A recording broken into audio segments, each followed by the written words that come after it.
ஸ்நேகனை பார்த்து கமல் பயந்து விட்டாரா? இது என்ன சொல்கிறதுன்னு தெரியல. கொஞ்ச நாளைக்கு முன்னாடி ஸ்நேகன் அவர்கள் வந்து ஒரு மேடையில் பேசியிருந்தார். இந்த 2026 அடிக்கிற அடியில் எந்த ஒரு நடிகனை இனி அரசியலுக்கு வரக்கூடாது அப்படின்னு பயம் வரணும் அப்படின்னு சொன்னாப்புல. உள்கட்சி பூசலாக தான் இருக்கும் அப்படின்னு நினச்சேன். இருக்கு. கடைசியில் கமலஹாசன் அவர்களே வந்து இந்த முறை போட்டியிடவில்லை, நான் வந்து ஆதரவு மட்டும்தான் கொடுக்குறேன் ஒரு இடத்துக்கு அப்படின்றத சொல்லிட்டாரு. அப்போ ஸ்நேகனை பார்த்து கமலஹாசன் பயந்து விட்டாரா? அப்போ உள்கட்சி பூசல் தான் போல். இப்போ என்னாச்சுன்னா மக்களே, டார்ச்சில் பேட்ரி தீர்ந்துருச்சு, இனி பேட்ரி போட முடியாது அப்படிங்கிறத அறிவிச்சிட்டாரு.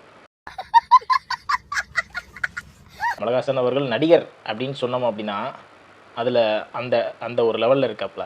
ஆனால் அரசியல்வாதி அப்படின்னு சொன்னோம் அப்படின்னா ரொம்ப டவுனில் இருக்கார் அப்படின்னு தான் சொல்லணும். மனுஷன் இதுக்குள்ள எதுவும் ப்ராப்ளமாக என்னன்னு தெரியல. அவர் சொல்லும்போது கூட ஸ்நேகன் அவர்கள் அருகில் இல்லை. 2026 அடிக்கிற அடியில் ஒரு நடிகையும் கூட இனிமேல் அரசியலுக்கு வரக்கூடாதுன்னு சொன்னார்ல. ஸோ அதனால தான் வரமாட்டேன்னு நின்றுட்டாருன்னு நினைக்கிறேன். நீங்கள் என்ன நினைக்கிறீங்க அப்படின்றத கமெண்ட்ஸில் சொல்லுங்கள். நன்றி.